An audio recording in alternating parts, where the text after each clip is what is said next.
M ಪ್ರೌರಜಂತಮನುಪೇತಮಪೇತಕೃತ್ಯಂ ದ್ವೈಪಾಯನೋ ವಿರಹಕಾತರ ಆಜುಹಾವ ಪುತ್ರಾ ಇತಿ ತನ್ಮಯತಯಾ ತರವೋಪಿ ನೇದುಃ ತಂ ಸರ್ವಭೂತಹೃದಯಂ ಮುನಿಮಾನತೋಸ್ಮಿ. ಯಸ್ಯಾನುಭಾವಮಖಿಲಶ್ರುತಿಸಾರಮೇಕಮಧ್ಯಾತ್ಮದೀಪಮತಿತಿತೀರಿಷತಾಂ ತಮೋಂಧಂ ಸಂಸಾರಿಣಾಂ ಕರುಣಯಾಃ ಪುರಾಣಗುಹ್ಯಂ ತಂ ವ್ಯಾಸಸೂನುಮುಪಯಾಮಿ ಗುರುಂ ಮುನೀನಾಂ. ವಿಜಾನತಾಮವಿತ್ತಸ್ಯ ಮಧ್ವಸ್ಯ ಜಗತಿ ಗುರೋಃ ಪೂರ್ವಾಚಾರ್ಯಮಹಿಷ್ಠಾನಾಮಿಯಂ ಪ್ರಣತಿಮಾಲಿಕಾ.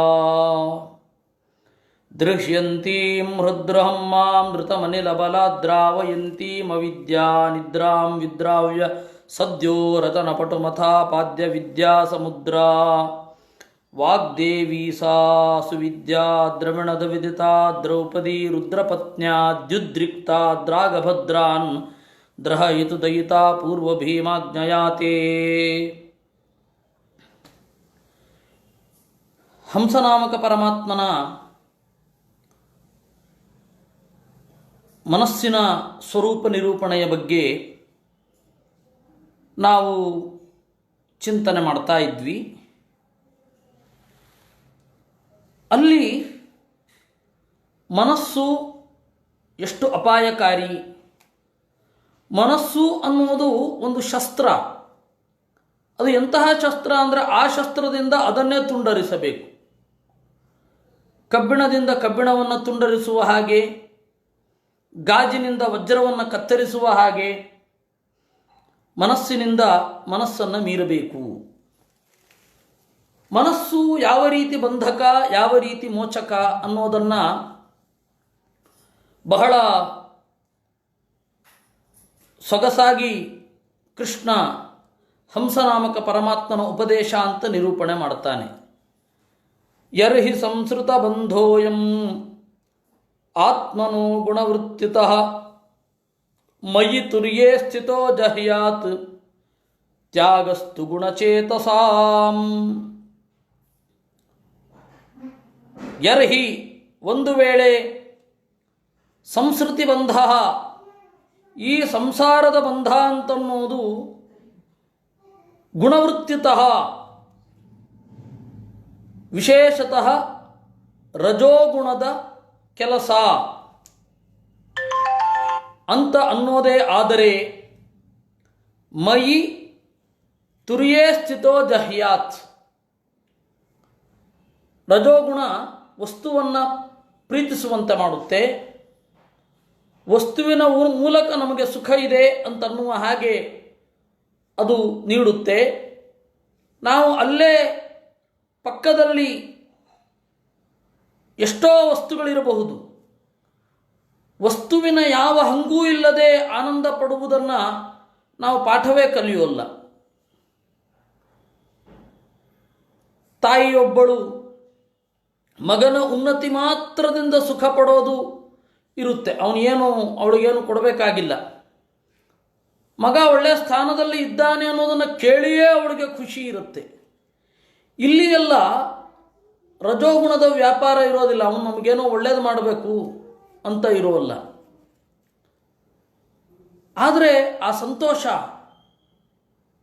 ಆ ರೀತಿ ಸಂತೋಷದ ಉದಾಹರಣೆಗಳು ನಮ್ಮಲ್ಲೇ ಇದ್ದರೂ ಕೂಡ ಕೆಲವೊಮ್ಮೆ ತಂದೆ ತಾಯಿಗಳಿಗೆ ಮಗ ಕೆಲಸಕ್ಕೆ ಹೋಗಲಿಲ್ಲ ಅಂದರೆ ಬೇಜಾರಾಗೋದುಂಟು.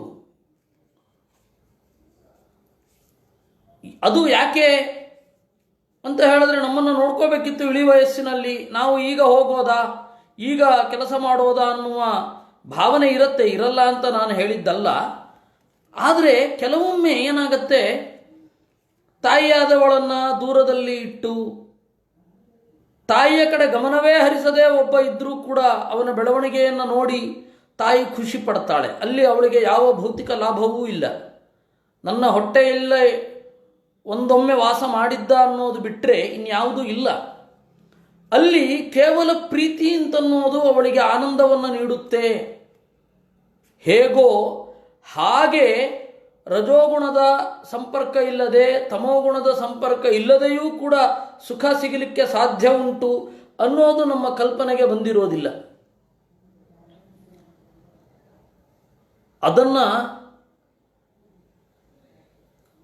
ಗುಣ ಹಾಗೂ ಚೇತಸ್ಸು, ನಮ್ಮ ಮನಸ್ಸು ವಸ್ತುಗಳಲ್ಲಿ ಹಾಸುಹೊಕ್ಕಾಗಿರುತ್ತೆ ಸುಖವನ್ನು ಪಡೆಯಬೇಕು ಅಂತ. ಈ ವಿಷಯ ನಮ್ಮ ಮನಸ್ಸನ್ನು ಗಾಢವಾಗಿ ಆಕ್ರಮಿಸಿರುತ್ತೆ, ಪಂಚಭೂತಗಳು ಮೊದಲಾದವುಗಳು. ಇದನ್ನು ಬಿಡೋದು ಅಂದರೆ ಏನು? ಈಗ ಬಿಡ್ಲಿಕ್ಕೆ ಸಾಧ್ಯ ಇಲ್ಲ. ಇದನ್ನು ಬಿಡೋದು ಅಂದರೆ ಏನು?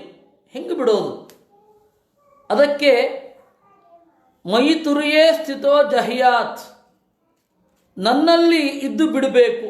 ಏನು ಅವು ದೇವರಲ್ಲಿದ್ದು ಬಿಡೋದು ಅಂದರೆ ಏನು? ಸಮರ್ಪಣೆ. ಗುಣಚೇತಸಾಂ ತ್ಯಾಗಯೇವ ಬಂಧತ್ಯಾಗ. ಗುಣ ಮತ್ತು ಚೇತಸ್ಸು ಇವುಗಳನ್ನು ದೇವರಿಗೆ ಸಮರ್ಪಣೆ ಮಾಡೋದು, ನೈವೇದ್ಯ ಮಾಡೋದು, ಅದೇ ಕಾನ್ಸೆಪ್ಟ್. ಇದು ದೇವರದ್ದು ಅಂತ ನೆನಪಿಸಿಕೊಳ್ಳೋದೇ ನೈವೇದ್ಯವೇ ವಿನಃ ದೇವರಿಗೆ ಊಟ ಕೊಡೋದು ಅಂತ ಅರ್ಥ ಅಲ್ಲ. ನಿವೇದನೆ. ನಾವು ಊಟ ಮಾಡೋದಕ್ಕೆ ನೈವೇದ್ಯ ಅಂತ ಕರೆಯೋಲ್ಲ. ಅವ್ರು ನೈವೇದ್ಯ ತಗೊಂಡ್ರು, ಅದು ವ್ಯಂಗ್ಯವಾಗಿ ಹೇಳಬಹುದು ಅವ್ರದ್ದು ನೈವೇದ್ಯ ಆಯಿತು ಅಂತ. ಆದರೆ ನಿವೇದನ ಅಂತನ್ನುವ ಶಬ್ದ ಅಲ್ಲಿ ಇದೆ. ನಿವೇದನ ಅಂದರೆ ಒಪ್ಪಿಸೋದು ಅಂತ. ಒಪ್ಪಿಸೋದು ಯಾವುದು? ಮೊದಲೇ ಅವರದ್ದಾಗಿ ಇದ್ದದ್ದನ್ನು ಒಪ್ಪಿಸೋದು.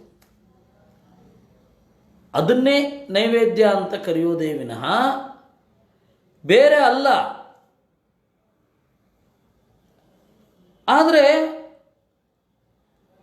ನಮಗೆ ಈ ನೈವೇದ್ಯ ಅಂತನ್ನುವಾಗ ದೇವರದ್ದನ್ನು ದೇವರಿಗೆ ಅರ್ಪಣೆ ಮಾಡ್ತಾ ಇದ್ದೇನೆ ಅಥವಾ ನಾನು ತಿನ್ನೋದನ್ನು ದೇವರಿಗೆ ಅರ್ಪಣೆ ಮಾಡ್ತಾ ಇದ್ದೇನೆ ಅನ್ನುವ ಭಾವನೆ ಇರಲ್ಲ. ಆದ್ದರಿಂದಾಗಿ ಅವರೇನು ಮಾಡ್ತಾರೆ, ದೇವರಿಗೆ ಅಂತ ಹೇಳಿ ಬೇರೆ ಅಡಿಗೆ, ಇದ್ದಲು ಒಲೆಯಲ್ಲಿ ನಾಮಕ್ಕೆ ಏವ ಆಸ್ತೆ ಒಂದು ಅಡಿಗೆ ಮಾಡೋದು, ದೇವರಿಗೆ ಮಡಿಯಲ್ಲೇ ಆಗಬೇಕು, ವ್ರತದ ಅಡಿಗೆಯನ್ನು ದೇವರಿಗೆ ಸಮರ್ಪಣೆ ಮಾಡಬೇಕು, ಅವೃತದ ಅಡಿಗೆಯನ್ನು ಅಂದರೆ ನಾವು ತಿನ್ನುವ ಅಡಿಗೆಯನ್ನು ದೇವರಿಗೆ ಸಮರ್ಪಣೆ ಮಾಡೋದಿಲ್ಲ. ಈ ತರಹದ ಭಾವನೆಗಳೆಲ್ಲ ಇರುತ್ತೆ. ಅದಲ್ಲ, ನಾವು ಏನನ್ನು ತಿಂತೇವೋ ಅದನ್ನು ಅರ್ಪಣೆ. ನಾವು ವ್ರತ ಮಾಡದಿದ್ದರೆ ಅವೃತದ ಅಡಿಗೆಗಳನ್ನು ದೇವರಿಗೆ ಸಮರ್ಪಣೆ ಮಾಡ್ಬೋದು ಅಷ್ಟೇ. ಇವಾಗ ಹಾಲು ವ್ರತ ಇದೆ, ಒಪ್ಕೊಳ್ತೇನೆ. ಈ ಹಾಲು ವ್ರತದಲ್ಲಿ ಹಾಲು ಕುಡಿಬಾರದು, ಸರಿ. ಆದರೆ ನಾನು ಕುಡಿಯೋದಾದರೆ ಅದನ್ನು ದೇವರಿಗೆ ಅರ್ಪಣೆ ಮಾಡಬಹುದು. ಅದಕ್ಕೆ ಕಾರಣ ಇದೆ. ಎದನ್ನ ಅಂದರೆ ದೇವರಿಗೆ ಸಮರ್ಪಣೆ ಮಾಡಲಿಕ್ಕಿಲ್ಲ ಅಂತ ಹೇಳಿ ನೀವು ತೆಗೆದುಕೊಳ್ಳಬೇಡಿ ಅಂತನ್ನೋದೇ ವಿನಃ ನೀವು ತೆಗೆದುಕೊಳ್ಳೋದನ್ನು ದೇವರಿಗೆ ಸಮರ್ಪಣೆ ಮಾಡಬೇಡಿ ಅಂತ ಅಲ್ಲ. ಅಷ್ಟೇ ಅದು ಅದರ ಅಭಿಪ್ರಾಯ. ಅದರಿಂದಾಗಿ ನೀವು ನಿಮ್ಮ ಶುದ್ಧಿಗಾಗಿ, ನಿಮ್ಮ ಭಗವದ್ಭಕ್ತಿಯ ಅಭಿವ್ಯಕ್ತಿಗಾಗಿ ಹಾಲನ್ನು ಬಿಡ್ತೀರಾ, ಸಂತೋಷ. ಆದರೆ ದೇವರಿಗೆ ಸಮರ್ಪಣೆ ಮಾಡಬಾರದು ಅಂತ ಇಲ್ಲ. ಬೇರೆಯವರು ಕುಡಿತಾರಾ? ನಾವು ಕುಡಿಯೋದನ್ನು ದೇವರಿಗೆ ಅರ್ಪಣೆ ಮಾಡಬೇಕು. ನಾವು ಕುಡಿತೀವ ಹಾಲನ್ನು, ಹಾಲು ಸಮರ್ಪಣೆ ಮಾಡೋದು. ಅದು ವ್ರತ ಇದ್ದರೆ ಅದೇನು ಬಾಧಕ ಅಲ್ಲ. ಯಾಕೆ ಇದು ಹೇಳ್ತಾ ಇದ್ದೇನೆ ಅಂತಂದರೆ, ನೈವೇದ್ಯ ಅನ್ನುವ ಅರ್ಥ ಏನಿದೆ ಅದು ದೇವರಿಗೆ ಊಟಕ್ಕೆ ಇಡೋದು ಅಂತ ಅರ್ಥ ಅಲ್ಲ. ಈ ಭೋಜ್ಯ ಪದಾರ್ಥಗಳು, ಭೋಜನ ಪದಾರ್ಥಗಳು, ಅದರಲ್ಲಿ ನಮ್ಮ ಅಹಂಕಾರ ಇರಬಾರದು ಅಂತಷ್ಟೆ. ವ್ರತದ ಸಂಕೇತವೂ ಅದೇ, ದೇವರಿಗಾಗಿ ಇದನ್ನು ಬಿಡ್ತಾ ಇದ್ದೇನೆ ಅಂತ. ಉಪವಾಸದ ಸಂಕೇತವೂ ಅದೇ, ದೇವರಿಗಾಗಿ ಇದನ್ನು ಬಿಡ್ತಾ ಇದ್ದೇನೆ ಅಂತ. ಮಯಿ ತುರಿಯೇ ಸ್ಥಿತೋ ಜಹ್ಯಾತ್ ತ್ಯಾಗಸ್ತು ಗುಣಚೇತಸಾಂ. ಗುಣ ಅಂತಂದರೆ ವಿಷಯ ಪದಾರ್ಥಗಳು, ಚೇತಸ್ಸು ಅಂತಂದರೆ ಅದನ್ನು ಸ್ವೀಕರಿಸುವ ಮನಸ್ಸು. ಎರಡನ್ನೂ ಕೂಡ ದೇವರಲ್ಲಿ ಇಡೋದು ಅನ್ನೋದು ಮುಖ್ಯ. ದೇವರಲ್ಲಿ ಇಡೋದು ಅಂದರೆ ನೀವು ಒಳ್ಳೆಯ ಆಹಾರವನ್ನು ತಿಂದಾಗ ದೇವರೇ ಇಂಥ ಸುಖ ಕೊಟ್ಟಿಯಲ್ಲ, ಈ ಸುಖವನ್ನು ನಿನಗೆ ಅರ್ಪಣೆ ಮಾಡ್ತಾ ಇದ್ದೇನೆ ಅಂತ ಮಾಡಿಕೊಂಡ್ರೆ ಅದು ನೈವೇದ್ಯ ಆಗತ್ತೆ. ಈ ಪರಿಯಲರಿ ತುಂಬ ನರ ನಿತ್ಯೋಪವಾತಿ ನಿರಾಮಯನು ಅಂತ ಹೇಳಿ ಹರಿಕಥಾಮೃತ ಸಾರದಲ್ಲಿ ಈ ಥರದ್ದನ್ನೇ ಹೇಳಿದ್ದಾರೆ. ಕಡೆಯಲ್ಲಿ ಊಟ ಮಾಡಿದ ಮೇಲೆ ಇದನ್ನು ದೇವರಿಗೆ ಸಮರ್ಪಣೆ ಮಾಡಿದ್ರೂ ದೇವರು ತೆಗೆದುಕೊಳ್ತಾನೆ. ಅಂದರೆ ಅದರಲ್ಲಿ ಬರುವ ಸುಖ. ಇವತ್ತು ಒಂದು ದಿವಸ ನೆಮ್ಮದಿಯಲ್ಲಿ ಊಟ ಆಯಿತು, ಆಯಿತು, ಒಳ್ಳೆಯ ತಾಂಬೂಲ ಸಿಕ್ಕಿತು, ಊಟ ಮಾಡಿದೆ, ಅದನ್ನು ಒಳಗಡೆಯಿಂದ ದೇವರಿಗೆ ಅರ್ಪಣೆ ಮಾಡಿ. ದ್ವಾದಶಿಯ ಪಾರಣೆ ಕೂಡ ಹಾಗೆ ಅಲ್ವಾ? ಪಾರಣೆ ಮಾಡಿ ದೇವರಿಗೆ ಅರ್ಪಣೆ ಮಾಡೋದು. ನಾನು ನಿನ್ನೆ ಉಪವಾಸ ಮಾಡಿದ್ದೆ ನಿನಗಾಗಿ, ಇವತ್ತು ಪಾರಣೆ ಮಾಡಿದ್ದೇನೆ, ಈ ಉಪವಾಸ ಪಾರಣೆಗಳನ್ನು ನಿನಗೆ ಸಮರ್ಪಣೆ ಮಾಡುತ್ತೇನೆ ಅಂತ. ಇದು ಪೂರ್ಣಾಂಗ ವ್ರತ. ಈ ತರಹದ ಸಮರ್ಪಣೆ ಏನಿದೆ ಅದನ್ನು ಗುಣ ಹಾಗೂ ಚೇತಸ್ಸಿನಲ್ಲಿಯೂ ಮಾಡಬೇಕು. ಗುಣಚೇತಸಾಂ ತ್ಯಾಗ ಏವ ಬಂಧತ್ಯಾಗ. ಕರ್ಮಬಂಧವನ್ನು ತ್ಯಾಗ ಮಾಡೋದು ಅಂದ್ರೇನು? ದೇವರಿಗೆ ಇದರ ಸುಖವನ್ನು ದುಃಖವನ್ನು ತ್ಯಾಗ ಮಾಡೋದು, ಅದು ಬಂಧತ್ಯಾಗ ಅಂತ. ಮುಂದೆ ಅದು ಬಂಧನಕ್ಕೆ ಕಾರಣ ಆಗಲ್ಲ. ತಸ್ಮಿನ್ ನಪೋಮಾತರಿಶ್ವಾ ದಧಾತಿ ಅನ್ನುವಂಥದ್ದು ಅದೇ ಸ್ಪಿರಿಟನ್ನು ಒಳಗೊಂಡದ್ದು. ಈ ಹಿನ್ನೆಲೆಯಿಂದ ಸುಖ ಅನ್ನುವ ಅಬ್ಸ್ಟ್ರಾಕ್ಟ್ ಭಾವನೆ ನಮ್ಮ ಮನಸ್ಸಿನಲ್ಲಿ ಏನು ಮೂಡುತ್ತೆ, ಯಾವುದನ್ನು ನಾವು ಸುಖ ಅಂತ ಅಂದುಕೊಳ್ಳುತ್ತೇವೆ ಅದನ್ನು ಮನಸ್ಸಿನಲ್ಲಿ ದೇವರಿಗೆ ಅರ್ಪಣೆ ಮಾಡಬೇಕು. ಅದೊಂದೇ ಮಾನಸಿಕವಾದ ವಿಕಾರಗಳಿಂದ ನಮಗೆ ಪೆಟ್ಟಾಗದಂತೆ ನೋಡಿಕೊಳ್ಳುವ ಒಂದು ದಾರಿ. ಇಲ್ಲ ಅಂದರೆ ಮಾನಸಿಕ ವಿಕಾರಗಳಿಂದ ನಮಗೆ ಆಗುವ ಪೆಟ್ಟೆಷ್ಟು, ಆ ಸಂಸ್ಕಾರ ಅನ್ನೋದು ಮುಂದೆ ನಮ್ಮನ್ನು ಕಾಡುವುದು ಹೇಗೆ? ಈ ತರಹದ ಎಲ್ಲ ಕಾಟಗಳನ್ನು ನಾವು ತಪ್ಪಿಸಿಕೊಳ್ಳೋದು ಹೇಗೆ? ಅದನ್ನು ನಾವು ಹೇಗೆ ಬಂಧ ಮುಕ್ತರಾಗೋದು ಅಂದರೆ ಅದನ್ನು ದೇವರಲ್ಲಿ ಸಮರ್ಪಣೆ ಮಾಡಬೇಕು. ಆವಾಗ ಅದು ಅಷ್ಟು ಕಾಡೋಲ್ಲ, ಆ ಸಂಸ್ಕಾರಗಳು ಕಾಡೋಲ್ಲ. ಕ್ರಮೇಣ ಆ ಸಂಸ್ಕಾರದಿಂದ ಹೊರಗಡೆ ಬರಲಿಕ್ಕಾಗತ್ತೆ. ಏಕೆಂದರೆ ಸಂಸ್ಕಾರೋ ಬಲವಾನ್ಯತಃ, ಮನಸ್ಸಿನ ಸಂಸ್ಕಾರ ಬಹಳ ಪ್ರಬಲ. ಎಂಥದೇ ಸ್ಥಾನಕ್ಕೆ ಹೋದರೂ ಕೂಡ ಹಿಂದಿನ ಸಂಸ್ಕಾರ ಯಾವುದೋ ಒಂದು ಕಡೆ ಒಳಗಡೆ ಚುಚ್ಚುತ್ತಾ ಇರುತ್ತೆ. ಆ ಚುಚ್ಚುವ ಸಂಸ್ಕಾರದಿಂದ ಆತ್ಯ ಬರೋದು ಹೇಗೆ ಅಂತಂದರೆ ಹೀಗೆ ಸಮರ್ಪಣೆ ಮಾಡುವ ಮೂಲಕ, ಕರ್ಮ ಸಮರ್ಪಣೆ. ಅದಕ್ಕೆ ರಾಘವೇಂದ್ರ ಸ್ವಾಮಿಗಳು 2 ಗ್ರಂಥ ಬರೆದು, ಒಂದು ಪ್ರಾತಃ ಸಂಕಲ್ಪ ಗದ್ಯ ಅಂತ, ಇನ್ನೊಂದು ಸರ್ವಸಮರ್ಪಣ ಗದ್ಯ ಅಂತ. ಒಂದು ಬೆಳಗ್ಗೆ ಎದ್ದು ಕೂಡಲೇ ಹೇಳ್ಕೊಳ್ಬೇಕು, ಅದು ಸಂಕಲ್ಪ. ಆಮೇಲೆ ರಾತ್ರಿ ಮಲಗುವಾಗ ಎಲ್ಲವನ್ನು ಸಮರ್ಪಣೆ ಮಾಡಿ ಮಲಗುವುದು ಅಂತ 2 ಗದ್ಯಗಳನ್ನು ರಾಘವೇಂದ್ರ ಸ್ವಾಮಿಗಳು ಸಾಧಕ ಪ್ರಪಂಚಕ್ಕೆ ಕೊಟ್ಟರು. ಬೆಳಗ್ಗೆ ಎದ್ದು ಕೂಡಲೇ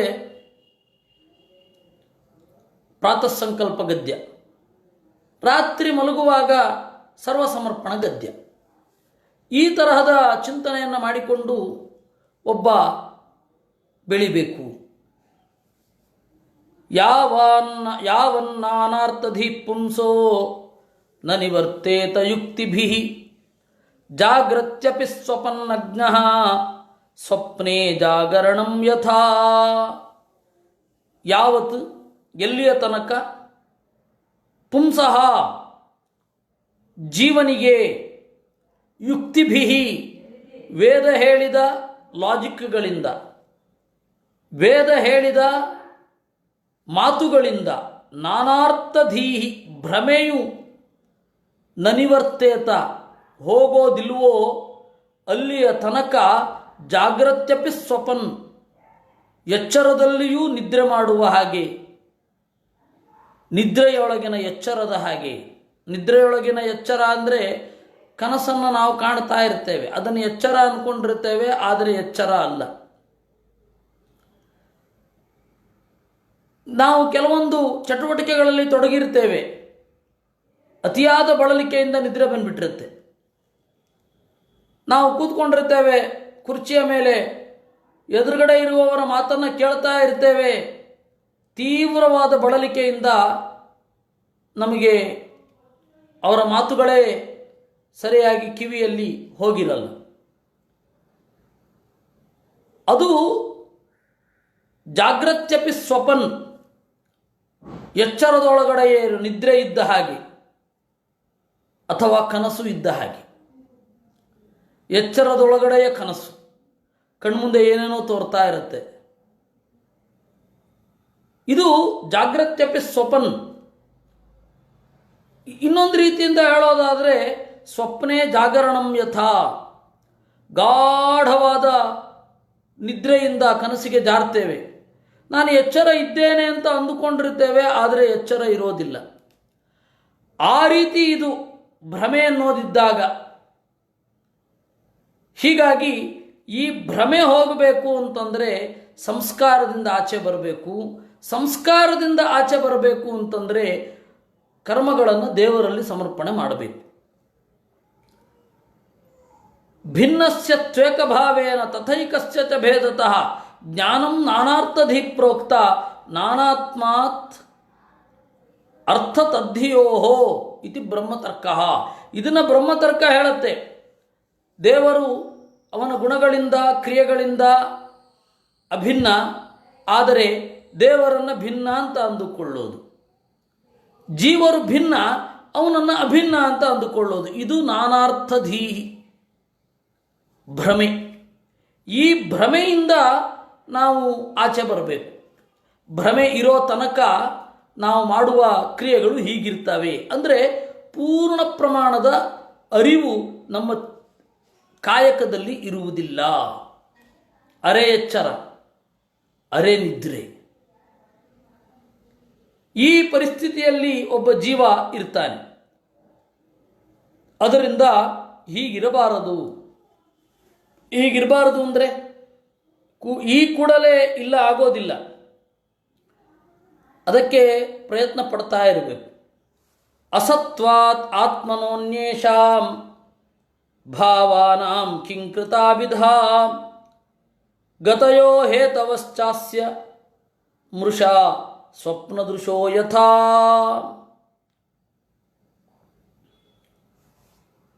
ಹೇಳ್ತಾರೆ, ಅಸತ್ವಾತ್ ಆತ್ಮನಃ ಅನ್ಯೇಷಾಂ ಭಾವಾನಾಂ ಭಿದ ಕಿಂಕೃತ. ಒಬ್ಬ ಜೀವನ, ಒಬ್ಬ ದೇವರ ನಡುವೆ ಅಭೇದ ಇಲ್ಲ. ಅನ್ಯೇಷಾಂ ಭಾವಾನಾಂ, ಭಾವ ಅಂದರೆ ಎಂಟಿಟಿ. ಜೀವರನ್ನು ಇಟ್ಟುಕೊಂಡು ಬೇರೆ ಜೀವರ, ದೇವರನ್ನು ಇಟ್ಟುಕೊಂಡು ಬೇರೆ ಜೀವರ, ಜಡಗಳ ಅಭೇದವನ್ನು ತಿಳಿದುಕೊಳ್ಳೋದಿದೆಯಲ್ಲ, ಇದು ಕಿಂಕೃತ, ಏಕಾಗಿ ಬರುತ್ತೆ. ಗಾಢವಾದ ಸಂಸ್ಕಾರ, ಮನಸ್ಸಿನ ಅಶಕ್ತಿಯಿಂದ ಬರುತ್ತೆ. ಅಸತ್ವಾತ್, ಸತ್ವ ಅಂದರೆ ಶಕ್ತಿ ಅಂತ. ಅವರಲ್ಲಿ ಒಳ್ಳೆ ಸತ್ವ ಇದೆ ಅಂತೇವೆ. ಸತ್ವ ಅಂದರೆ ಶಕ್ತಿ. ಸತ್ವ ಅಂದರೆ ಮಾನಸಿಕ ಶಕ್ತಿಯನ್ನು ಸತ್ವ ಅಂತ ಕರೀತಾರೆ. ಅವರ ಹತ್ರ ಒಳ್ಳೆ ಸತ್ವ ಇದೆ ಬಿಡಿ, ಅವರ ಮಾತಿನಲ್ಲಿ ಸತ್ವ ಇದೆ ಬಿಡಿ ಅಂದರೆ ಮನೋಬಲದ ಬೆಂಬಲ ಇದೆ ಅಂತ ಅರ್ಥ. ಮನಸ್ಸು ಬಲಿಷ್ಠವಾಗಿದೆ, ವಸ್ತುವನ್ನು ಹಾಗೇ ವಿಷಯೀಕರಿಸುವ ಶಕ್ತಿ ಇದೆ. ಅದನ್ನು ಹೇಳಿದ್ರು ಅಸತ್ವಾತ್ ಅಂತ. ಅಸತ್ವಾತ್, ಮನಸ್ಸು ದುರ್ಬಲವಾದಾಗ ಭಾವಾನಾಂ ಆತ್ಮನಃ, ಬೇರೆ ಜೀವರಿಗೆ ಮತ್ತು ತನಗೆ ಅಭೇದವನ್ನು ನಾವು ಅಂದುಕೊಳ್ಳುತ್ತೇವೆ. ಇದು ಕಿಂಕೃತ.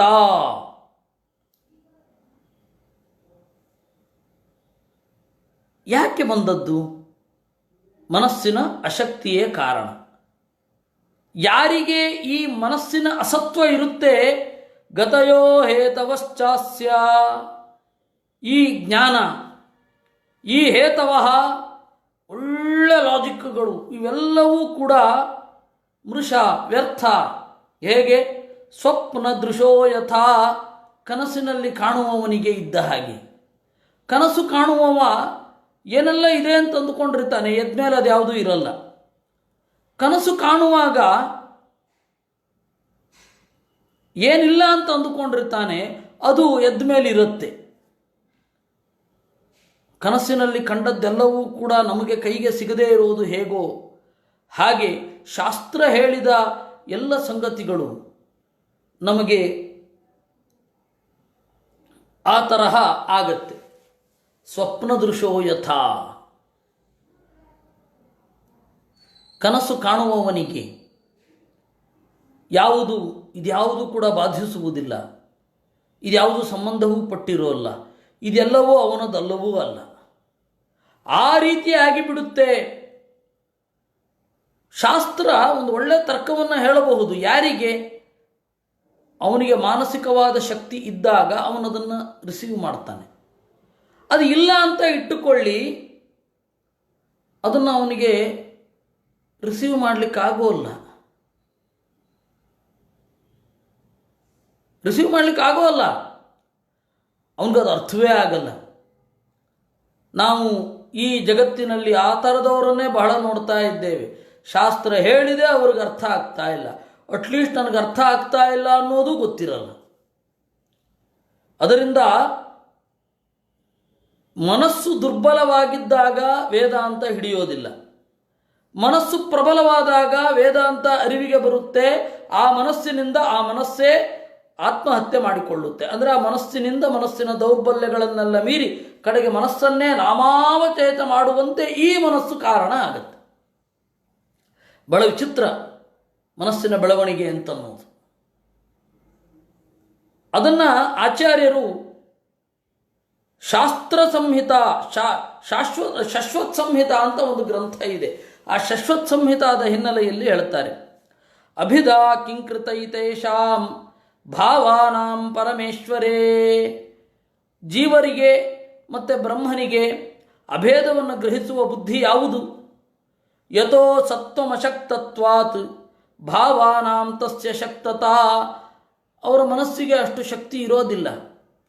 ಅವರೇನು ಮಾಡ್ತಾರೆ, ನಾವು ಈ ದುಃಖದಿಂದ ಪಾರಾಗಬೇಕು ಅಂದರೆ ಏನು ಮಾಡಬೇಕು? ಈ ತರಹದ ನಮ್ಮನ್ನು ಕಾಡುವ ಈರ್ಷ್ಯೆ, ನಮ್ಮನ್ನು ಕಾಡುವ ಸಂಕಟಗಳು, ನಮ್ಮನ್ನು ಕಾಡುವ ಕೀಳರಿಮೆಗಳು, ಇದೆಲ್ಲ ಬಚಾವಾಗಬೇಕು ಅಂದರೆ ಏನು ಮಾಡಬೇಕು ಅಂತ ಯೋಚನೆ ಮಾಡ್ತಾರವರು. ಏನು ಮಾಡಬೇಕು? ಒಂದು ದಾರಿ ಉಂಟು. ಏನು ಅಂದರೆ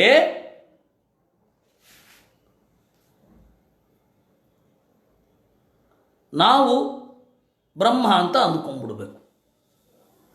ಆವಾಗ ಯಾರಿಗೂ ನಮಸ್ಕಾರ ಮಾಡುವ ಅಗತ್ಯ ಇರಲ್ಲ. ಕೆಲವೊಮ್ಮೆ ಎಷ್ಟೋ ಜನ ಭಕ್ತರು ದಾರಿ ತಪ್ಪಿ ಅಹಂ ಬ್ರಹ್ಮಾಸ್ಮಿ ಅನ್ನೋ ಚಿಂತನೆ ಮಾಡ್ತಾರೆ. ವಸ್ತುತಃ ಅವರು ಭಕ್ತರು. ಇವಾಗ ಮಧುಸೂದನ ಸರಸ್ವತಿಗಳಿದ್ದಾರೆ, ಆ ಥರದ್ದು ಬೇಕಾದಷ್ಟು ಜನ ಮಹಾರಾಷ್ಟ್ರದ ಸಂತರು ಇದ್ದಾರೆ, ಇಟ್ಕೊಳ್ಳಿ. ಅವರಿಗೆ ಭಕ್ತಿ ಇರುತ್ತೆ, ಅವರಿಗೆ ಸರಿಯಾದ ಸಿದ್ಧಾಂತ ಸಿಕ್ಕಿರಲ್ಲ. ಅವರೇನು ಮಾಡ್ತಾರೆ, ಆ ಗೊಂದಲದಲ್ಲೇ ಕಾಲ ತಳ್ತಾರೆ. ಈಚೆ ದೇವರಲ್ಲಿ ಉತ್ಕಟವಾದ ಭಕ್ತಿ ಇದೆ, ಆದರೆ ಪ್ರಪಂಚ ಮಿಥ್ಯಾ, ಐಕ್ಯ ಅದನ್ನು ಎಲ್ಲೋ ಒಂದು ಕಡೆ ನಂಬಿರ್ತಾರೆ. ಆ ಎರಡೂ ಗೊಂದಲದಲ್ಲೇ ಅವರು ಮುಂದೆ ಹೋಗ್ತಾ ಇರ್ತಾರೆ. ಅದು ಯಾಕೆ ಬಂತು? ಮನಸ್ಸಿಗೆ ಸರಿಯಾದ ತಾಕತ್ತು ಇಲ್ಲದೆ ಇರೋದರಿಂದಾಗಿ ಅಂತ ಸರಿಯಾದ ಕಾರಣವನ್ನು ಅನಲೈಸ್ ಮಾಡಿ ಕೃಷ್ಣ ಹೇಳೋದು. ಯಥೋ ಸತ್ವಂ ಅಶಕ್ತತ್ವಾದ್ ಭಾವಾನಾಂ ತಸ್ಯ ಶಕ್ತತಾ ತತಃ ಸತ್ವಂ ಸಾಧುಭಾವ ಸತ್ವಮಿತ್ಯುಚ್ಯತೆ ಬುಧೈಹಿ. ಅಸತ್ವಾತ್ ಅನ್ನೋದಕ್ಕೆ ನಾನ್ ಎಕ್ಸಿಸ್ಟೆನ್ಸ್ ಅಂತ ಅರ್ಥ ಅಲ್ಲ, ಅಶಕ್ತಿಯಿಂದ ಅಂತ ಅರ್ಥ. ಅಶಕ್ತಿ ಇರೋದ್ರಿಂದಾಗಿ ಅಭೇದವನ್ನು ಅವನು ಒಂದು ಹಂತದಲ್ಲಿ ಒಪ್ಪಿಕೊಳ್ತಾನೆ. ಯಾಕೆಂದರೆ ತನ್ನ ಕೀಳರಿಮೆಯಿಂದ ತಾನು ಪಾರಾಗಬೇಕು. ಯಾವುದೋ ಒಂದು ಅವ್ಯಕ್ತವಾದ ಭಯ ಅವನನ್ನು ಕಾಡಿದಾಗ ಇಲ್ಲ ಎಲ್ಲ ಒಂದೇ ಅಂತ ಅಂದುಕೊಳ್ಳೋದು ಅವನಿಗೆ ಸಮಾಧಾನ. ಅದರಿಂದ ಬಚಾವಾಗಬೇಕು. ಅದಕ್ಕೆ ಅವನೇನು ಮಾಡ್ತಾನೆ, ಮನೋದೌರ್ಬಲ್ಯದಿಂದ ಇದನ್ನು ಒಪ್ಕೊಳ್ತಾನೆ. ಅದಕ್ಕೆ ಸತ್ವಂ ಅನ್ನೋದಕ್ಕೆ ಎರಡರ್ಥ ಅಂತ ಹೇಳ್ತಾರೆ. ತತಃ ಸತ್ವಂ ಸಾಧುಭಾವ ಸತ್ವಮಿತ್ಯುಚ್ಯತೆ ಬುಧೈ. ಸತ್ವ ಅಂದರೆ ಒಳ್ಳೆಯದು ಅಂತ ಅರ್ಥ, ಸತ್ವ ಅಂದರೆ ಶಕ್ತಿ ಅಂತ ಅರ್ಥ. ಸಾಧುಭಾವಶ್ಚ ಶಕ್ತಿ ಸ್ಯಾತ್ ಅಥೋನ್ಯ ಸಾಧುತಾ ತತಃ. ಅದರಿಂದಾಗಿ ಅಸತ್ ಅಂತ ಹೇಳಿದ್ರೆ ಅಸಜ್ಜನರು, ಅಸಂತಹ ಅಂತ ಹೇಳ್ತೇವೆ. ಅಸಂತಹ ಅಂದರೆ ಇಲ್ಲದೇ ಇರೋರು ಅಂತ ಅರ್ಥ ಅಲ್ಲ. ಅಸನ್ ಅಂತಂದರೆ ಅಸಜ್ಜನ ಅಂತ ಅರ್ಥ. ಹಾಗೆ ಸನ್ ಅಂತಂದರೆ ಶಕ್ತಿ ಇರುವವ, ಸತ್ವಂ ಅಂದರೆ ಶಕ್ತಿ. ಮನಸ್ಸಿಗೆ ಶಕ್ತಿ ಇಲ್ಲದೇ ಇರೋದರಿಂದಾಗಿ ಅಭೇದವನ್ನು ಅಪ್ಪಿಕೊಳ್ಳುತ್ತಾನೆ ಮತ್ತು ಒಪ್ಪಿಕೊಳ್ಳುತ್ತಾನೆ, ಮೆಚ್ಚಿಕೊಳ್ಳುತ್ತಾನೆ ಅಥವಾ ಹಚ್ಚಿಕೊಳ್ಳುತ್ತಾನೆ ಅಂತ. ಆ ಅಶಕ್ತಿಯನ್ನು ನಾವು ಮೀರಬೇಕು. ವಾಸ್ತವವನ್ನು ಎದುರಿಸಲಿಕ್ಕೆ ನಾವು ಸಜ್ಜಾಗಬೇಕು. ಆಚಾರ್ಯರ ಸಿದ್ಧಾಂತ ಯಾಕೆ ಜನಪ್ರಿಯ ಆಗಲಿಲ್ಲ? ಯಾಕೆ ಅಂತಂದರೆ ಇದೂ ಒಂದು ಕಾರಣ. ಒಂದೊಮ್ಮೆ ನಾನು ತಾಮಸ ಆಗಿದ್ದರೆ ನಿತ್ಯ ದುಃಖಕ್ಕೆ ಒಳಗಾಗಬೇಕು ಅನ್ನುವ ಭಾವನೆಯೇ ಎದೆಗೆಡುವಂತೆ ಮಾಡಿಬಿಡುತ್ತೆ. ಅದರಿಂದಾಗಿ ಕೆಲವು ಸಜ್ಜನರೂ ಕೂಡ ಇಲ್ಲ ನಾವು ಅದನ್ನು ಆರಂಭದಲ್ಲಿ ಸಜ್ಜನರಲ್ಲಿ ಅಗ್ರಗಣ್ಯರಾದ ನಮ್ಮ ಸ್ವಾಮಿಗಳು ಬಾಲ್ಯದಲ್ಲಿ ತಾಮಸರಿಗೆ ಮೋಕ್ಷ ಅಂತ ಇರಬೇಕಿತ್ತು, ತಾಮಸರೂ ಕೂಡ ರಾಜಸರಾಗಿ ಸಾತ್ವಿಕರಾಗಿ ಆಮೇಲೆ ಮೋಕ್ಷ ಹೊಂದುವ ಹಾಗೆ ಇದ್ದಿದ್ರೆ ಚೆನ್ನಾಗಿರ್ತಿತ್ತು ಅಂತ ಹಾಗೆ ಯೋಚನೆ ಬಂದಿದ್ದು ಅವರ ಕರುಣೆಯಿಂದ. ನಮ್ಮ ಪ್ರಭಾಕರ್ ರಾಯರು ಕೂಡ ಹಾಗೆ ಯೋಚನೆ ಮಾಡಿದ್ರಂತೆ ಒಂದು ಹಂತದಲ್ಲಿ. ಆದರೆ ಈ ಕರುಣೆ ಇದನ್ನು ಈ ವಾಸ್ತವ ಅರಿವನ್ನು ಇಟ್ಟುಕೊಂಡು ಕೂಡ ಕರುಣೆ ಇರಲಿಕ್ಕೆ ಸಾಧ್ಯ ಇದೆ. ಇವಾಗ ರಾಘವೇಂದ್ರ ಸ್ವಾಮಿಗಳಿಗೆ ಕರುಣೆ ಇದೆ, ಲೌಕಿಕವಾಗಿ ನನ್ನನ್ನು ಹೊಂದಿದವರಿಗೆ ಲೌಕಿಕವಾಗಿ ಸುಖ ಸಿಗಲಿ ಅಂತ ಅಷ್ಟೇ ಅವರ ಅಭಿಪ್ರಾಯ ಇರುತ್ತೆ. ಅದರಿಂದ ಆಚೆಗೆ ಇವರಿಗೆ ಮೋಕ್ಷ ಸಿಗಲಿ ಅಂತ ಹೇಳಿ ರಾಘವೇಂದ್ರ ಸ್ವಾಮಿಗಳಿಗೇನೂ ಇರೋದಿಲ್ಲ. ಯಾರೇ ಅವರನ್ನು ಭಕ್ತಿಯಿಂದ ಭಜಿಸಿದವರಿಗೆ ಅವರ ಉದ್ದೇಶ ಏನು? ಲೌಕಿಕ ಸುಖಕ್ಕಾಗಿ ನನ್ನನ್ನು ಭಜಿಸ್ತಾರೆ, ಅವ್ರಿಗದು ಸಿಗಲಿ. ಇನ್ನು ತವ ಸಂಕೀರ್ತನಂ ವೇದ ಶಾಸ್ತ್ರಾರ್ಥ ಜ್ಞಾನ ಸಿದ್ಧಯೇ ಅಂತ ಇರುತ್ತೆ. ಓ ರಾಘವೇಂದ್ರ ಸ್ವಾಮಿಗಳೇ, ನಿಮ್ಮನ್ನು ಭಜಿಸುವುದು ಯಾಕೆ ಅಂತಂದರೆ ವೇದ ಶಾಸ್ತ್ರಾರ್ಥ ಜ್ಞಾನ ಸಿದ್ಧಯೇ, ವೇದ ಶಾಸ್ತ್ರದ ಅರ್ಥ ತಿಳ್ಕೊಳ್ಬೇಕು ಅಂತ ಹೇಳಿ ಆ ದಿಸೆಯಲ್ಲಿ ಅವರ ಒಂದು ಅರಿವು ಮುನ್ನಡೆಯುತ್ತೆ.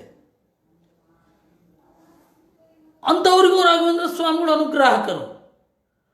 ಅವರು ಎರಡೂ ತರಹದ ಜನರನ್ನು ನೋಡಿರ್ತಾರೆ, ಎರಡೂ ತರಹದ ಜನರಲ್ಲಿ ಕರುಣೆ ಇರುತ್ತೆ. ಒಬ್ಬರಲ್ಲಿ ಇವನ ಸ್ವಭಾವ ಇದು, ಇವನು ಹೊಂದಬೇಕಾದದ್ದನ್ನು ಹೊಂದಲಿ, ಇದು ಒಂದು ತರಹದ ಕರುಣೆ. ಇನ್ನೊಂದು ತರಹದ ಕರುಣೆ, ಇವನ ಸ್ವಭಾವ ಸಾತ್ವಿಕ ಸ್ವಭಾವ, ಇವನಿಗೆ ಜ್ಞಾನ ಮೊದಲಾದವುಗಳನ್ನೆಲ್ಲ ಕೊಡ್ತೇನೆ ಅಂತ. ಈ ರೀತಿ ಎರಡೂ ತರಹದ ಭಾವನೆ ಇರುತ್ತೆ. ಅದರಿಂದಾಗಿ ಸ್ವಭಾವ ಸತ್ಯ ಕಡೆಗೆ ಉಳಿಯುವುದು ಸ್ವಭಾವ ಅಂತನ್ನುವ ಒಂದು ಚಿಂತನೆಯ ಜೊತೆಗೇನೆ ಕರುಣೆ ಇರುವ ಸಾಧ್ಯತೆ ಇದೆ.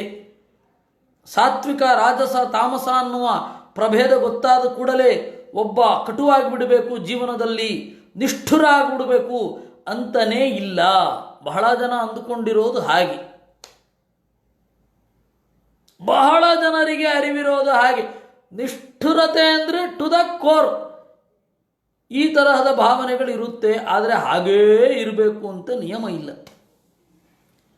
ಅದಕ್ಕೆ ಹೇಳಿದ್ದು ಸತ್ವ ಅಂತಂದರೆ ಶಕ್ತಿ, ಮಾನಸಿಕವಾದ ಶಕ್ತಿ. ಆ ಮಾನಸಿಕವಾದ ಶಕ್ತಿ ಯಾರಿಗ್ಯಾರಿಗೆ ಇರುತ್ತೆ ಅವರು ಭಾವಗಳ ಅಭೇದವನ್ನು ಎಣಿಸುವುದಿಲ್ಲ. ಯಾಕೆ ಅಂತಂದರೆ ಆ ಸತ್ವವನ್ನು ಪಡೆಯದಿದ್ದರೆ ಅಭೇದೇ ಜಾಯತೆ ವಿಷ್ಣೋರ್ಯಾವಾಚೋ ಯೇ ಚಹೇತವಃ ಸ್ವಪ್ನ ಜಾಗ್ರತ್ ಕಲ್ಪಕವತ್ ಸರ್ವೇ ತೇ ಭ್ರಮದರ್ಶಿನಃ. ಜಗತ್ತಿನಲ್ಲಿರೋ ವಸ್ತುಗಳ ಅಭೇದವನ್ನು ಚಿಂತನೆ ಮಾಡಿದರೆ, ಜೀವರ ನಡುವಣ ಅಭೇದವನ್ನು ಚಿಂತನೆ ಮಾಡಿದರೆ ಏನಾಗತ್ತೆ? ಮಾತೆಲ್ಲವೂ ವ್ಯರ್ಥ. ಇಷ್ಟ್ಯಾಕೆ ಬೇಕಿತ್ತು ಇವೆಲ್ಲವೂ ಕೂಡ? ನಾನು ಮೇಲ್ಗಡೆ ಕೂತ್ಕೊಳ್ಳೋದು, ಇವರು ಕೆಳಗಡೆ ಕೂಡೋದು, ಗುರುವಾದವನು ಎಲ್ಲ ಒಂದೇ ಅಂತ ಮೇಲ್ಗಡೆ ಕೂತಿರೋದು, ಶಿಷ್ಯರಾದವರು ಎಲ್ಲರೂ ಒಂದೇ ಅಂತ ಕೆಳಗಡೆ ಕೂತ್ಕೊಂಡಿರೋದು, ಎಲ್ಲರೂ ಸಮಾನರು ಅಂತ ಅಂದುಕೊಳ್ಳೋದು, ಏಕಜೀವವಾದ, ಬಹುಜೀವವಾದ, ವಿಶ್ವಮಿಥ್ಯಾತ್ವವಾದ, ಇವೆಲ್ಲ ಯಾವ ಮಣ್ಣಿಗೆ? ಇಲ್ಲಿ ಇರುವ ಏರಿಳಿತಗಳು, ನಾವು ನಡೆಯಬೇಕಾದ ಒಳ್ಳೆಯ ದಾರಿ, ಇದು ಕೆಟ್ಟ ದಾರಿ, ಅಲ್ಲಿಗೆ ಹೋಗಬಾರದು, ಇಲ್ಲಿಗೆ ಹೋಗಬೇಕು, ಅದು ಮಾಡಬೇಕು, ಇದು ಮಾಡಬಾರದು, ಇದೆಲ್ಲ ಯಾಕೆ? ಎಲ್ಲವೂ ಕೂಡ ಹೇಗಾಗತ್ತೆ? ಅದು ತೂಕಡಿಸಿ ಬಿದ್ದಾಗ, ಎಚ್ಚರದಲ್ಲಿರುವವ ಸ್ವಲ್ಪ ಹೊತ್ತು ತೂಕಡಿಸಿ ಬಿದ್ದಾಗ ಯಾವ ರೀತಿಯಾದ ಪರಿಣಾಮ ಮನಸ್ಸು ಆವಾಗ ಏನು ಗ್ರಹಿಸೋದಿಲ್ವೋ ಆ ರೀತಿ ವೇದಗಳಿಂದ ಅವನು ಏನನ್ನೂ ಗ್ರಹಿಸುವುದಿಲ್ಲ. ಇದು ಸಮಸ್ಯೆ. ಅದರಿಂದಾಗಿ ಮನಸ್ಸಿನ ಸತ್ವ ಇರಬೇಕು. ಮನಸ್ಸಿನ ಸತ್ವ ಇದ್ದರೆ ಈ ಎಲ್ಲ ಮಾತುಗಳು ಸರಿಯಾದ ಅನ್ವಯವನ್ನು ಹೊಂದುತ್ತವೆ. ಮನಸ್ಸಿನ ಸತ್ವ ಇಲ್ಲದಿದ್ದರೆ ಯಾವ ಮಾತುಗಳೂ ಸರಿಯಾದ ಅರ್ಥವನ್ನು ಹೊಂದಿರೋದಿಲ್ಲ. ಎಲ್ಲ ಮಾತುಗಳು ಸರಿಯಾಗಿ ಅನ್ವಯ ಆಗುವುದಿಲ್ಲ. ಅದಕ್ಕೆ ಗತಯ ಅಂತಂದರೆ ಮಾತುಗಳು. ಯಾಕೆ ಅಂತಂದರೆ ಯಾವುದರಿಂದ ನಾವು ಹೋಗಲಿಕ್ಕೆ ಆಗತ್ತೋ ಅದು ಗತಯ ಅಂದರೆ ಮಾತುಗಳು. ಇನ್ನು ಹೇತವಃ ಲಾಜಿಕ್ಗಳು, ಅವ್ರಿಗೆ ಅದು ಕನ್ವಿನ್ಸೇ ಆಗೋದಿಲ್ಲ, ಎಷ್ಟು ಹೇಳಿದ್ರೂ ಕನ್ವಿನ್ಸ್ ಆಗುವಲ್ಲ. ಮಾನಸಿಕವಾದ ಶಕ್ತಿಯನ್ನು ಅವರು ಕಳ್ಕೊಂಡಿರ್ತಾರೆ. ಮಾನಸಿಕವಾದ ಶಕ್ತಿಯನ್ನು ಅವರು ರೀಗೈನ್ ಮಾಡ್ಕೊಳ್ಳೋ ತನಕ ನಾವು ಕಾಯಬೇಕಾಗತ್ತೆ. ಅನಿವಾರ್ಯ ಅದು. ಮಾನಸಿಕವಾದ ಶಕ್ತಿ ಅವರಿಗೆ ಬರಬೇಕು. ಎಷ್ಟೋ ಜನ ಸಜ್ಜನರು ಇರ್ತಾರೆ, ಅವರಿಗೆ ಆ ಮಾನಸಿಕ ಶಕ್ತಿ ಇಲ್ಲ. ಎಲ್ಲ ಸರಿ, ಇದೊಂದನ್ನು ನನಗೆ ಒಪ್ಕೊಳ್ಳಿಕ್ಕೆ ಆಗ್ತಾ ಇಲ್ಲ ಅಂತಾರೆ. ಎಲ್ಲ ಸರಿ, ಆದರೆ ಇದೊಂದನ್ನು ನಮ್ಗೆ ಒಪ್ಕೊಳ್ಳಿಕ್ಕೆ ಆಗ್ತಾ ಇಲ್ಲ, ಅಥವಾ ಈ ಲೆವೆಲ್ನ ತನಕ ಭೇದ ಇದೆ, ಆಮೇಲೆ ಭೇದ ಇಲ್ಲ ಅಂತ ಒಪ್ಪಬೇಕು. ಯಾಕೆ ಇವೆಲ್ಲ ಬರುತ್ತೆ? ಮನಸ್ಸಿಗೆ ಉತ್ಕಟವಾದ ಶಕ್ತಿ ಇಲ್ಲ, ಆದ್ದರಿಂದಾಗಿ ಅದಕ್ಕೆ ಅದು ಸತ್ಯವನ್ನು ಜೀರ್ಣಿಸ್ಕೊಳ್ಳಿಕ್ಕಾಗಲ್ಲ, ಅರಗಿಸ್ಕೊಳ್ಳಿಕ್ಕಾಗಲ್ಲ, ಒದ್ದಾಡೋ ಹಾಗಾಗತ್ತೆ. ಇದೇ ಪ್ರಾಬ್ಲಮ್ನಿಂದ. ಅದರಿಂದಾಗಿ ಕೃಷ್ಣ ಹೇಳಿದ ಅಸತ್ವಾತ್ ಆತ್ಮನೋನ್ಯೇತಾಂ ಭಾವಾನಾಂ ಕಿಂಕೃತಾಭಿಧಾ.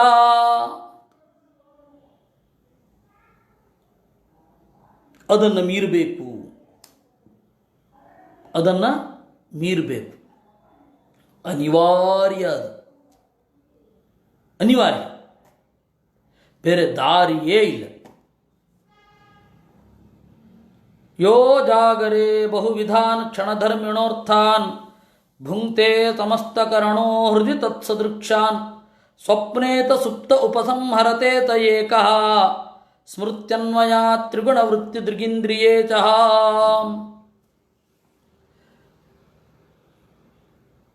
ಈ ಸತ್ವವನ್ನು ಮನಸ್ಸಿಗೆ ತುಂಬಿಕೊಳ್ಳೋದು ಹೇಗೆ? Next question. ಆಯ್ತಪ್ಪ, ಮನಸ್ಸಿಗೆ ಶಕ್ತಿ ಇಲ್ಲದೆ ಹೋದರೆ ಭೇದವನ್ನು ನಾವು ಸಹಿಸುವುದಿಲ್ಲ. ಮನಸ್ಸಿಗೆ ಶಕ್ತಿ ಇಲ್ಲದಿದ್ದರೆ ನಮಗೆ ನಾನಾ ನಮೂನೆಯ ತೊಂದರೆಗಳು. ಎಲ್ಲ ಅರ್ಥ ಆಯಿತು ನಮಗೆ. ಮನಸ್ಸಿನ ಶಕ್ತಿ ಹೆಚ್ಚಿಸ್ಕೊಳ್ಳೋದು ಹೇಗೆ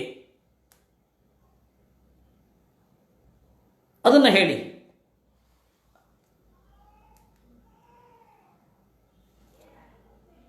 ವೇದಗಳು ಅಥವಾ ಬೇರೆ ಯಾವುದೇ ಶಾಸ್ತ್ರ ಅದು ಯಾವ ಲೆವೆಲಲ್ಲಿ ಏನನ್ನು ಹೇಳ್ತಾ ಇದೆ, ಈ ಶಾಸ್ತ್ರಗಳ ಮಿತಿ ಏನು, ಇವುಗಳದ್ದಕ್ಕೆಲ್ಲ ಮನಸ್ಸಿನ ಶಕ್ತಿ ಹೆಚ್ಚು ಇರಬೇಕು.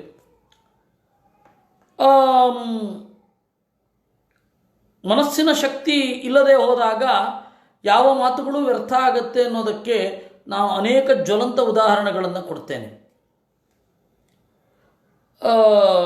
ಒಬ್ಬ PhD ಥೀಸಿಸ್ಸು ಬರೀಲಿಕ್ಕಾಗಿ ನನ್ನ ಬಳಿ ಬಂದಿದ್ದ. ನಮ್ಮ ಜೊತೆಯಲ್ಲಿ ಇದ್ದವರಿಗೆ ಕೆಲವರು ಆ ಸಂದರ್ಭದಲ್ಲಿದ್ದರು. ವಿಶೇಷತಃ ಪ್ರಭಾಕರ್ ರಾಯರು ಆ ಸಂದರ್ಭದಲ್ಲಿ ಆ ಮನೆಯಲ್ಲಿ ಇದ್ದರು. ಅವನು ಬಂದು ತರ್ಕಶಾಸ್ತ್ರದ ಮೇಲೆ PhD ಮಾಡ್ತಾ ಇದ್ದದ್ದು. ರಾಮಾನುಜ ಮತ ಪ್ರಕ್ರಿಯೆಯ ಮೂಲಕ ತರ್ಕಶಾಸ್ತ್ರದ ಮಿತಿ ಏನು, ರಾಮಾನುಜರು ತರ್ಕಶಾಸ್ತ್ರವನ್ನು ಕೆಲವು ಕಡೆ ಖಂಡಿಸಿದ್ದಾರೆ, ಮಿತಿ ಏನು ಅನ್ನೋದು. ಸರಿ, ನಾನು ನನಗೆ ಗೊತ್ತಿದ್ದಷ್ಟು ಬರೆಯಿಸಿ ಆ ರಾಮಾನುಜಿಯರಿಗೆ ಒಬ್ಬರಿಗೆ ತೋರಿಸಿದರೆ ಅವರು ಸರ್ಟಿಫೈ ಮಾಡಲಿ. ಯಾಕೆಂದರೆ ಆ ಶಾಸ್ತ್ರ ಅವರು ಆಳವಾಗಿ ಅಧ್ಯಯನ ಮಾಡಿರ್ತಾರೆ, ಅವ್ರ ಹತ್ರ ಹೋಗಿ ತೋರಿಸಿ ಅಂತ ಹೇಳಿದೆ. ಆ ಹುಡುಗ ಹೋದ, ಆ ರಾಮಾನುಜಿಯರು ಕೂತಿದ್ರು, ಅವರಿಗೆ ಕೊಟ್ಟ. ಅದನ್ನು ನೋಡಿ ಅವರು ಅಳ್ಳಿಕ್ಕೆ ಶುರು. ಯಾಕೆಂದರೆ ನಾನು ಪ್ರೀತಿಯಿಂದ ಓದಿಕೊಂಡು ಬಂದದ್ದು ತರ್ಕಶಾಸ್ತ್ರ, ಆ ತರ್ಕಶಾಸ್ತ್ರವನ್ನು ಹೀಗೆಲ್ಲ ಬೈಯೋದೆ, ತರ್ಕಶಾಸ್ತ್ರದವರು ಇಷ್ಟು ದಡ್ರೆ ಅಂತ ಅಳು. ಅದಕ್ಕೆ ನಾನು ಅವರಿಗೆ ಮತ್ತೆ ಹೇಳಿ ಕಳುಹಿಸಿದೆ, ನಾನು ರಾಮಾನುಜರನ್ನು ಬೈದಿದ್ದರೆ ನಿಮಗೆ ಬೇಜಾರಾಗಬೇಕಿತ್ತು. ನಾನು ರಾಮಾನುಜರನ್ನು ಬೈದಿಲ್ಲ, ರಾಮಾನುಜರು ಯಾವ ರೀತಿ ತಾರ್ಕಿಕರ ಮಿತಿಯನ್ನು ತಿಳಿಸಿ ಅವರನ್ನು ಖಂಡನೆ ಮಾಡಿದ್ದಾರೆ ಅನ್ನೋದನ್ನು ನಾನು ಹೇಳಿದ್ದು. ನೀವು ಅಸ್ಥಾನೇ ರೋದನಂ ತತ್, ಅಳಬಾರದ ಸಂಗತಿಗೆ ಅಳ್ತಾ ಇದ್ದೀರಾ ಅಂತ ಹೇಳಿ ಹೋಗು ಅಂತ ಹೇಳಿದೆ. ಅಂದರೆ ನಾವು ಓದಿದ ಒಂದು ಶಾಸ್ತ್ರ ಅಂತ ಹೇಳಿದ್ರೆ ಅದು ನಾವೇ ಅಂತ ಅಂದುಕೊಂಡು ಬಿಡ್ತಾರೆ. ಬಹಳ ಜನ ತರ್ಕ ಓದಿದವರು ನಾವೇ ತರ್ಕದ ಶಾಸ್ತ್ರದ ದೋಷಗಳನ್ನು ಹೇಳ್ತಾ ಇದ್ರೆ ಇವರು ನಮ್ಮ ಜೀವನವನ್ನೇ ಖಂಡನೆ ಮಾಡ್ತಾ ಇದ್ದಾರೆ ಎನ್ನುವ ಆಕ್ರೋಶ ಅವರಲ್ಲಿ ಬರುತ್ತೆ. ನಮ್ಮ ಜೀವನವನ್ನು ಖಂಡನೆ ಮಾಡ್ತಾ ಇದ್ದಾರೆ ಇವರು, ನಮ್ಮ ಅಸ್ತಿತ್ವವನ್ನು ಖಂಡನೆ ಮಾಡ್ತಾ ಇದ್ದಾರೆ ಅಂತ. ಮೀಮಾಂಸಾ ಶಾಸ್ತ್ರವನ್ನು ಖಂಡನೆ ಮಾಡ್ತಾ ಇದ್ರೆ ನಮ್ಮ ಅಸ್ತಿತ್ವವನ್ನು ಇವರು ಖಂಡನೆ ಮಾಡ್ತಾ ಇದ್ದಾರೆ. ನಾನು ಇದನ್ನು ಒಬ್ಬರಲ್ಲಿ ಅಲ್ಲ ಎಲ್ಲರಲ್ಲಿಯೂ ಅನುಭವಿಸಿದ್ದೇನೆ. ನಮ್ಮ ಚಿಕ್ಕಪ್ಪ ಒಬ್ಬ ಅಲೋಪತಿಕ್ ಡಾಕ್ಟ್ರು. ಅವನಿಗೆ ಆಯುರ್ವೇದದ ಅಲೋಪತಿಯ ವ್ಯತ್ಯಾಸ ಕೇಳಿದಾಗ ಬಹಳ ಸಿಟ್ಟು ಬರ್ತಾ ಇತ್ತು ಅವನಿಗೆ. ಯಾಕೆ ಅಂದರೆ ಅವನು 5-6 ವರ್ಷಗಳ ಕಾಲ ಕಣ್ಣಿಗೆ ಎಣ್ಣೆ ಬಿಟ್ಟುಕೊಂಡು ಓದಿದ ಶಾಸ್ತ್ರ ಅದು. ಆಮೇಲೆ ಅವನೇ ಖಂಡನೆ ಮಾಡ್ಬೇಕಾದ್ರೆ ತೊಂದರೆ ಇಲ್ಲ. ಇವಾಗ ನಮ್ಮ ಮಕ್ಕಳನ್ನು ನಾವು ಬೈಬೇಕಾದ್ರೆ ಏನಾಗೋದಿಲ್ಲ, ಬೇರೆಯವರು ಬೈದರೆ ತೊಂದರೆ ಆಗತ್ತಷ್ಟೇ. ಮತ್ತು ಅವನೇ ಅದರ ಮಿತಿಯನ್ನು ಹೇಳ್ತಾ ಇದ್ದ.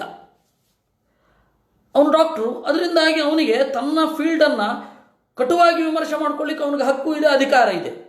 ನಾವು ಮಾಡಿದಾಗ ಅವನಿಗೆ ಇವರಿಗೆ ಅಲೋಪತಿಯ ಬಗ್ಗೆ ಗೊತ್ತಿಲ್ಲ, ಯಾಕೆ ಇಷ್ಟು ಖಂಡನೆ ಮಾಡ್ತಾರೆ ಅಂತ. ಅದು ಕ್ಯಾಶುವಲ್ ಟಾಕಿನನ್ನೂ ಕೂಡ ಅವರ ಶಾಸ್ತ್ರದ ಖಂಡನೆಯನ್ನು ಅವರು ಸಹಿಸುವುದಿಲ್ಲ. ಆ ತರಹದ ಮನೋದೌರ್ಬಲ್ಯವನ್ನು ಮೀರಬೇಕು. ಮನೋದೌರ್ಬಲ್ಯವನ್ನು ಮೀರದವರಿಗೆ ಅರ್ಥ ಆಗೋಲ್ಲ ಶಾಸ್ತ್ರದ ಮಾತುಗಳು. ಇದು ಸ್ಫುಟ.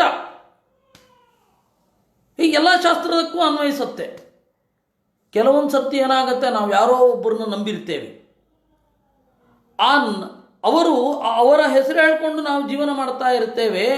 ಅವರನ್ನು ಖಂಡನೆ ಮಾಡಿದಾಗ ಉತ್ಕಟವಾದ ಸಿಟ್ಟು ಬಂದ್ಬಿಡುತ್ತೆ. ನಮ್ಮ ಸೋರ್ಸ್ ಆಫ್ ರೆವೆನ್ಯೂ ಅದು, ಅವ್ರನ್ನೇನು ನೀವು ಖಂಡನೆ ಮಾಡೋದು ಅಂತೂ ಸಿಟ್ಟು ಬರುತ್ತೆ.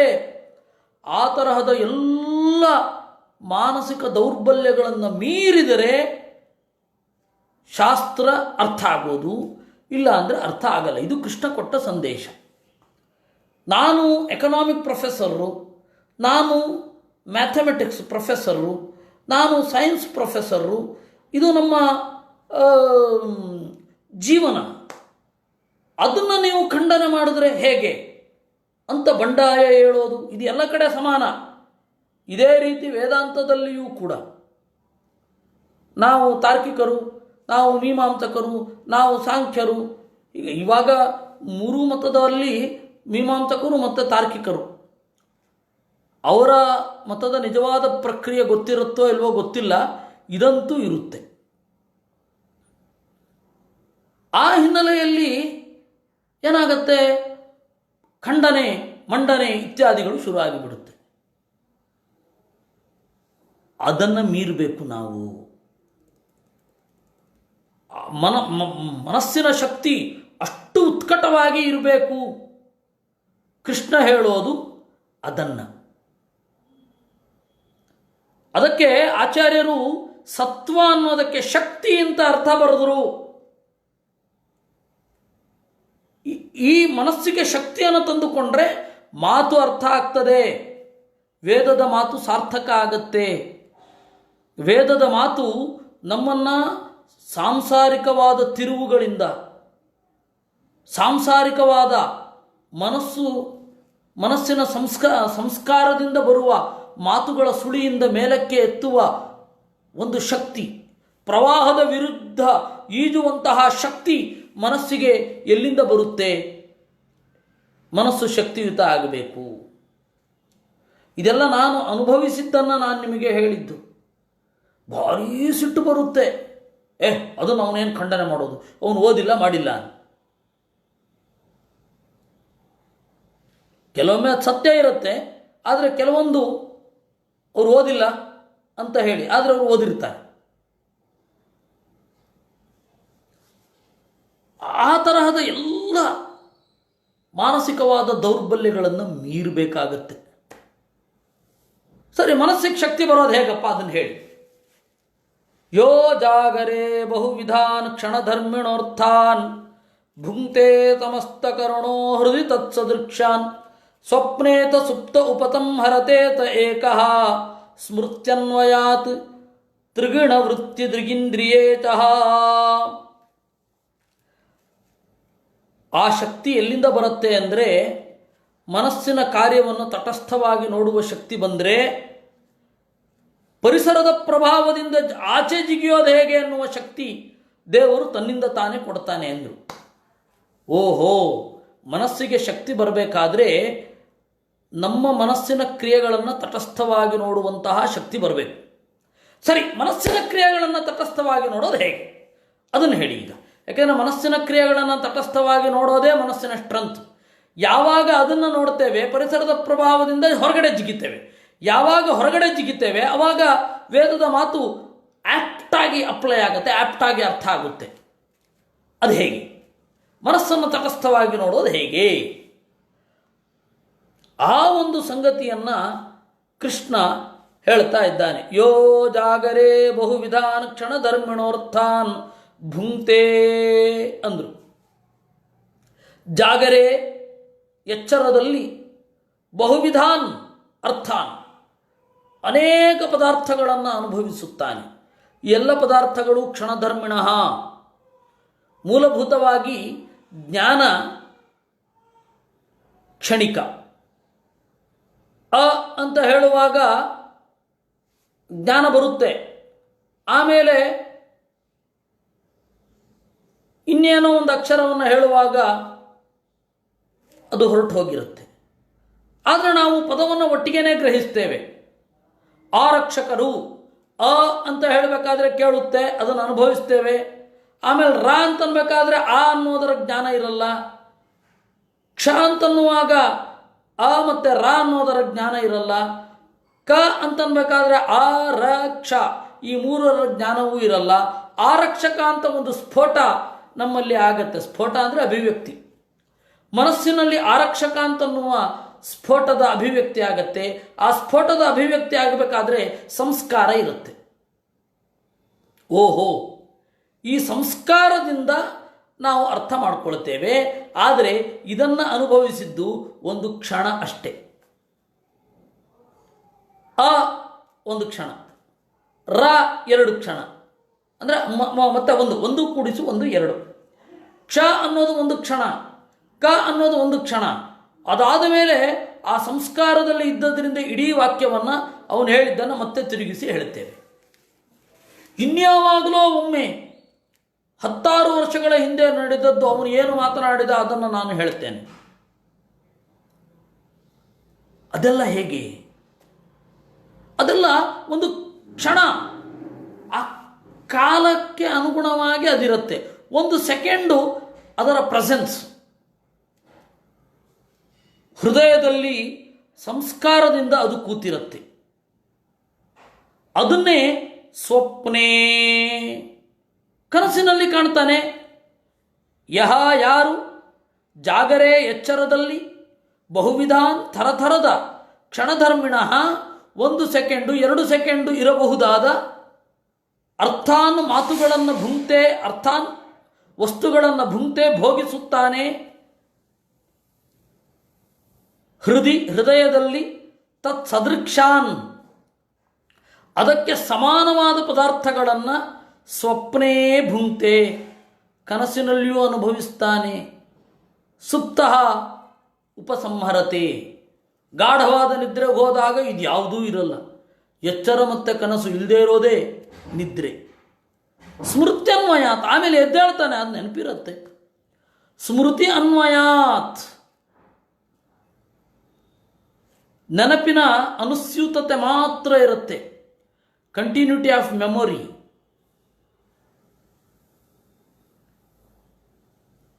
When we are in sound sleep, we cannot have an experience about dream.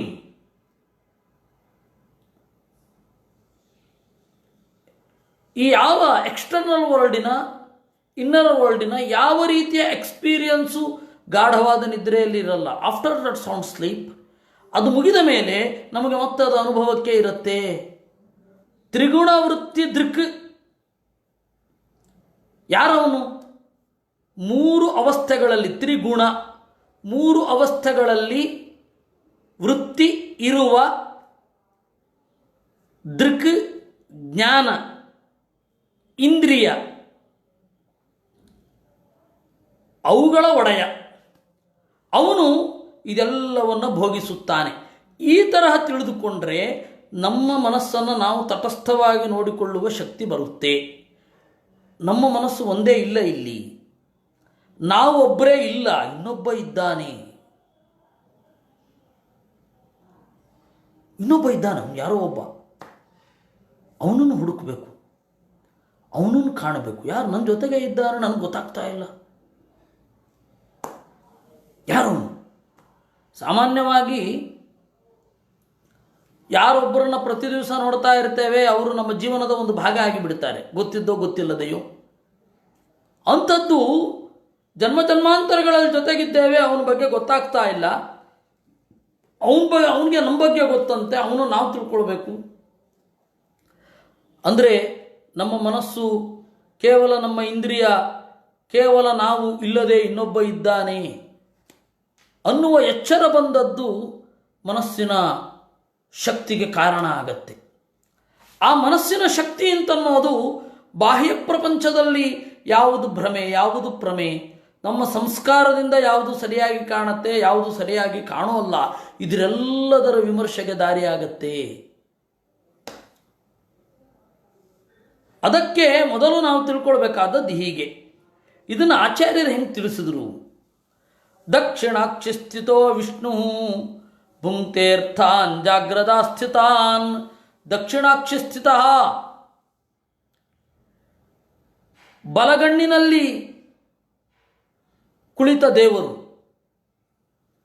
ಇಂದ್ರಿಯದಲ್ಲಿ ಇರುವ ದೇವರು ಜಾಗ್ರತ್ತಿನಲ್ಲಿರುವ ಎಲ್ಲ ಅವಸ್ಥೆಗಳನ್ನು ಉಣ್ಣುತ್ತಾನೆ. ಕಣ್ಣು ಗೋಲಕ ಅಲ್ಲ, ಗೋಲಕ ಬೇರೆ. ಒಬ್ಬನಿಗೆ ಅಪಘಾತದಲ್ಲಿ ಕಣ್ಣು ಕುರುಡಾಗಿರ್ತದೆ, ಅವನು ಕೇವಲ ಎಡಕಣ್ಣು ಒಂದರಿಂದಲೇ ಎಚ್ಚರದ ಪದಾರ್ಥಗಳನ್ನು ಭೋಗಿಸೋದಿಲ್ವೇ ಅಂದರೆ ಹೌದಪ್ಪ, ಅದು ಗೋಲಕ ಹೋಗಿರೋದು, ಕಣ್ಣು ಹೋಗಿಲ್ಲ.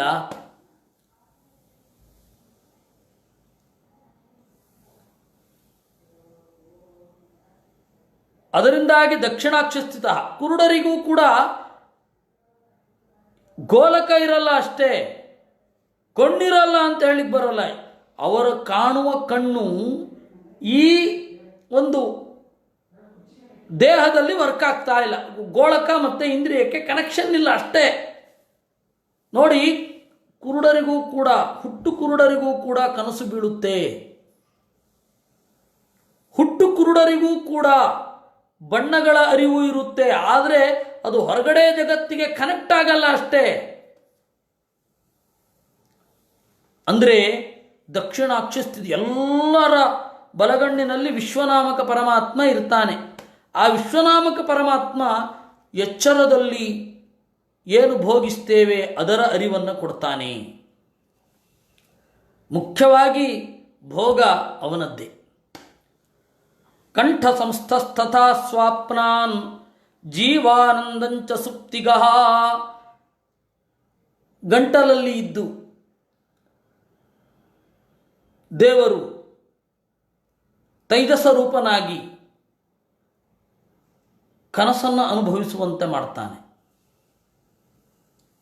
ಯಾರಾದರೂ ಒಬ್ಬ ಕನಸು ಕಾಣ್ತಾ ಇದ್ದರೆ ಅದು ನಮಗೆ ಗೊತ್ತಾಗಲ್ಲ, ಅವ್ರು ಕನಸು ಕಾಣ್ತಾ ಇದ್ದಾರೋ ಇಲ್ವೋ ಅಂತ. ಅಕಸ್ಮಾತಾಗಿ ಕತ್ತಿನ ಮೇಲೆ ಕೈ ಇಟ್ಟರೆ ಟಕ್ಕ ಅವ್ರಿಗೆ ಎಚ್ಚರ ಆಗುತ್ತೆ.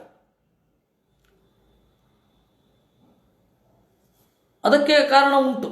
ಅಲ್ಲಿ ಬೃಹದಾರಣ್ಯಕ ಉಪನಿಷತ್ತಿನಲ್ಲಿ ಬಹಳ ಸೊಗಸಾದ ಕಾರಣ ಇದೆ. ಅಂದರೆ ಕನಸು ಕಂಠದ ಒಳಗಡೆ ಇದ್ದು ದೇವರು ನಮಗೆ ಕನಸಿನ ಅರಿವನ್ನು ಕೊಡ್ತಾನೆ. ಜೀವಾನಂದಂಚ ಸುಪ್ತಿಗಃ, ಇದು ಎಲ್ಲ ವೇದ. ಜೀವರ ಆನಂದವನ್ನು ಸುಷುಪ್ತಿಯಲ್ಲಿ ಇದ್ದಾಗ ಕೊಡ್ತಾನೆ. ಜೀವರ ಆನಂದದ ಅಭಿವ್ಯಕ್ತ ಇಲ್ಲವೇ ದುಃಖಾಭಾವ ಎರಡೂ ತರಹ ಆಗತ್ತೆ. ಶ್ರುತ್ಯನ್ವಯಾತ್ ಸ್ಮೃತಿಭ್ಯಶ್ಚ ಸ ಏಕ ಪರಮೇಶ್ವರ. ಎಲ್ಲ ವೇದಗಳು ಇವೆ, ಮತ್ತು ನಮ್ಮ ಎಕ್ಸ್ಪೀರಿಯನ್ಸು ಇವು ಮೂರನ್ನು ನಾನೇ ಕಂಡೆ ಅಂತ ಉಂಟು. ಹಾಗೆ ಕಾಣಿಸ್ತಾ ಇದ್ದಾನೆ ಅಂತನ್ನುವ ಅರಿವು ಬೇಕು. ಅದು ಸ್ಟ್ರೆಂಥನಿಂಗ್ ಆಫ್ ಮೈಂಡ್,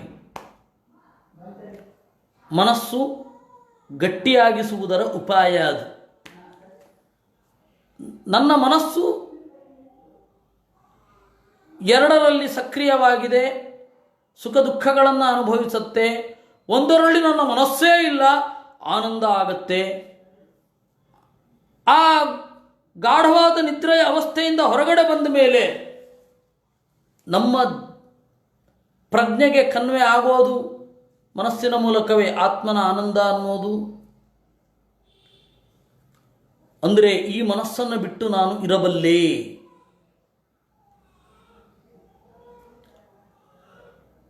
ಮನಸ್ಸಿನ ವ್ಯಾಪಾರ ಇಲ್ಲದಿದ್ದರೂ ಒಂದು ಸುಖ ಉಂಟು ಅನ್ನುವ ಎಚ್ಚರ ಗಟ್ಟಿಯಾಗಿ ಬರ್ತಾ ಹೋಗ್ತಾ ಇದ್ದಾಗ ಮನಸ್ಸು ಗಟ್ಟಿಯಾಗತ್ತೆ. ಮನಸ್ಸು ಗಟ್ಟಿಯಾಗೋದು ಅಂದ್ರೇನು? ಮನಸ್ಸು ಅನಿವಾರ್ಯ ಅಲ್ಲ ಅನ್ನುವ ಅರಿವು, ಮತ್ತು ಮನಸ್ಸಿನ ಮಿತಿಯ ಅರಿವು. ಈ ಮನಸ್ಸಿನ ಮಿತಿಯ ಅರಿವು ಮನಸ್ಸಿಗೆ ಅದು ಸ್ಟ್ರೆಂತ್, ಒಳ್ಳೆ, ಇಟ್ ಈಸ್ ಸ್ಟ್ರೆಂಥಂಡ್ ಅಂತ. ಅದು ಗಟ್ಟಿಗೊಂಡಿತು, ಇಟ್ ಈಸ್ ಎಂಪವರ್ಡ್. ಅದು ಎಂಪವರ್ಮೆಂಟ್ ಆಫ್ ಮೈಂಡ್. ಮನಸ್ಸನ್ನು ಅದು ಅಂದುಕೊಂಡ ಸುಖ ದುಃಖಗಳನ್ನು ಮೀರಿ ಬದುಕೋದನ್ನು ಜೀವ ಕಲಿಯೋದೇನಿದೆ ಅದೇ ಎಂಪವರ್ಮೆಂಟ್ ಆಫ್ ಮೈಂಡ್.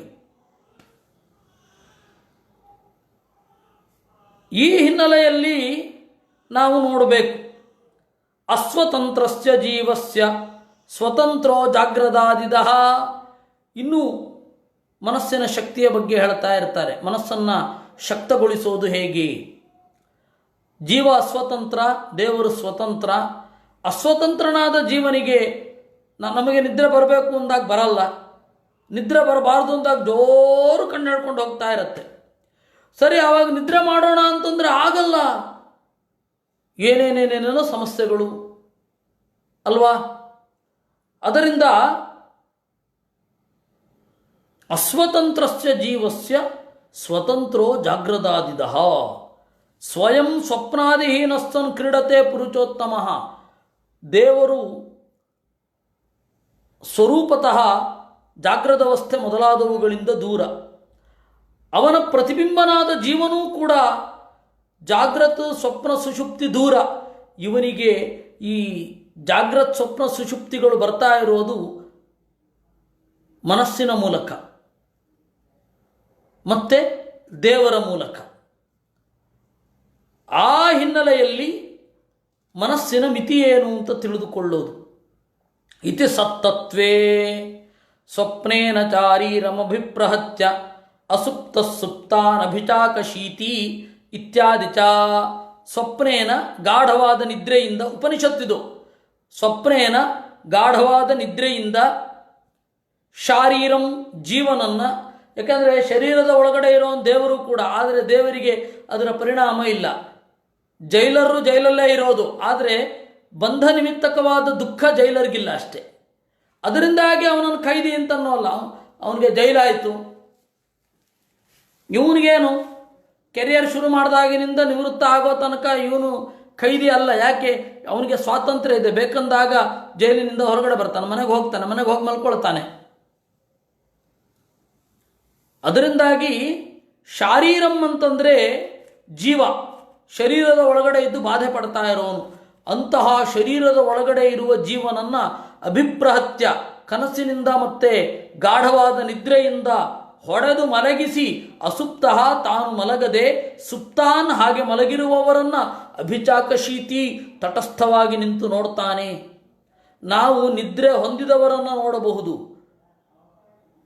ನೇರವಾಗಿ ನಿದ್ರೆಯನ್ನೇ ನೋಡಬಹುದು. ಎಚ್ಚರಗೊಂಡವರನ್ನು ನೋಡಬಹುದು, ಅವನು ಎಚ್ಚರವನ್ನೇ ನೋಡಬಹುದು. ನಾವು ಕನಸು ಹೊಂದಬಹುದು, ಬೇರೆಯವರಿಗೆ ಕನಸಿರುತ್ತೆ ಅಂತ ಊಹಿಸಬಹುದು. ಕನಸನ್ನು ಕಂಡವನನ್ನು ಕಂಡಿದ್ದೀರೋ? ಇದು ಮನಸ್ಸಿನ ಮಿತಿಯನ್ನು ತಿಳಿಯುವ ಮೂಲಕ ಮನಸ್ಸಿನ ಎಂಪವರ್ಮೆಂಟ್. ಇದು ಬಹಳ ಪ್ರಬಲ. ಈ ತರಹ ನಾವು ಮನಸ್ಸನ್ನು ಅವಾಗ ಮನಸ್ಸಿಗೆ ಸತ್ವ ಬರುತ್ತೆ.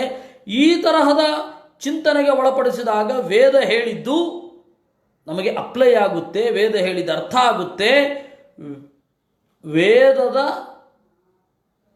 ಸರಿಯಾದ ಅಭಿಪ್ರಾಯವನ್ನು ಅರ್ಥ ಮಾಡಿಕೊಳ್ಳಿಕ್ಕಾಗತ್ತೆ. ಇದಿಲ್ಲವೋ? ಇಲ್ಲ. ಅದನ್ನು ಈ 33ನೇ ಶ್ಲೋಕದಲ್ಲಿ ಹೇಳ್ತಾರೆ. ಏವಂ ವಿಮೃಶ್ಯ ಗುಣತೋ ಮನಸಸ್ತ್ರ್ಯವಸ್ಥಾ ಮನ್ಮಾಯಯಾ ಮಯಿ ಕೃತ ಇತಿ ನಿಶ್ಚಿತಾರ್ಥಾ ಸಂಛಿದ್ಯ ಹಾರ್ದಂ ಅನುಮಾನ ಸದುಕ್ತಿ ತೀಕ್ಷ್ಣ ಜ್ಞಾನಾತಿನ ಭಜತಮಾ ಅಖಿಲತಂ ಚಯಾಧಿಂ. ಈ ರೀತಿ ಏವಂ ಈ ರೀತಿ ಗುಣತಃ ಗುಣದ ರೀತಿಯಲ್ಲಿ ಸತ್ವರಜಸ್ತಮೋ ಗುಣಗಳ ಹಿನ್ನೆಲೆಯಲ್ಲಿ ಮನಸಃ ತ್ರ್ಯವಸ್ಥಾ ಮನಸ್ಸಿನ 3 ಅವಸ್ಥೆಗಳು ಎಚ್ಚರ, ಕನಸು, ನಿದ್ರೆ ಇವುಗಳನ್ನು ವಿಮೃಶ್ಯ ಚೆನ್ನಾಗಿ ನಿಶ್ಚಯಿಸಿ ದೇವರು ನನಗಿದನ್ನು ಕೊಟ್ಟಿದ್ದು ಅನ್ನುವುದನ್ನು ಗಟ್ಟಿ ಮಾಡಿಕೊಂಡು ಹಾರ್ದಂ ಹೃದಯದಲ್ಲಿರುವ ಅಜ್ಞಾನವನ್ನು ಅನುಮಾನ ಸದುಕ್ತಿ ತೀಕ್ಷ್ಣ ಜ್ಞಾನಾಸಿನ ಈ ತರ್ಕದಿಂದ ತೀಕ್ಷ್ಣವಾದ ಜ್ಞಾನವೆಂಬ ಕತ್ತಿಯಿಂದ ಅಜ್ಞಾನವನ್ನು ಕತ್ತರಿಸಿ ಮನಸ್ಸನ್ನು ಗಟ್ಟಿ ಮಾಡಿಕೊಂಡು ಅಖಿಲ ಸಂಶಯಾಧಿಂ ಮಾ ಭಜತ ಎಲ್ಲ ಸಂಶಯಗಳ ನಾಶ ಮಾಡುವ ನನ್ನನ್ನು ಹೊಂದಿರಿ, ಅಥವಾ ಮನಸ್ಸಿನ ಸಂಕಟವನ್ನು ಹೊಂದಬೇಡಿ. This is empowerment of mind which is explained by Krishna to Uddhava. ಅಂದರೆ ಅವನು ಹೇಳ್ತಾ ಇರೋದು ಹಂಸನಾಮಕ ಪರಮಾತ್ಮ ಸನಕಾದಿಗಳಿಗೆ ಹೇಳಿದ್ದು ಅಂತ. ಇದು ಮನಸ್ಸಿನ ಎಂಪವರ್ಮೆಂಟ್, ಇದು ಬೇಕಾದದ್ದು. ಹೀಗೆ ನಾವು 33 ಶ್ಲೋಕಗಳನ್ನು ನೋಡಿದೆವು. 34ನೆಯ ಶ್ಲೋಕ ಇವತ್ತು ಮಹಾಭಾರತದಲ್ಲಿ 33ನೇ ಅಧ್ಯಾಯಕ್ಕೆ ಪ್ರವೇಶ ಮಾಡಿದ್ವಿ, ವಿರಾಟ ಪರ್ವ. ಈಗ ಇಲ್ಲಿ 33ನೇ ಶ್ಲೋಕಕ್ಕೆ ನಿಂತಿದ್ದೀವಿ. ಬೆಳಗ್ಗೆ ಹೇಳಿದ ಡೈಲಾಗಿನ ಪುನರಾವರ್ತನೆ ಇದಕ್ಕೂ ಅಧಿಕ ಮಾಸಕ್ಕೂ ಯಾವ ಸಂಬಂಧವೂ ಇಲ್ಲ. ಅಲ್ಲಿ 33 ಬಂತು, ಹೇಳಿದ್ದೀನಷ್ಟೆ. ಈ ಚಿಂತನೆಯನ್ನು ಎಲ್ಲರೂ ಸೇರಿ ದೇವರಿಗೆ ಅರ್ಪಿಸೋಣ. ಕೃಷ್ಣಾರ್ಪಣಮಸ್ತು. ಅನೇನ ಭಾವಿ ಯತ್ ಪುಣ್ಯಂ ತದಾಪ್ನೋತು ಪಿತಾಮಮ.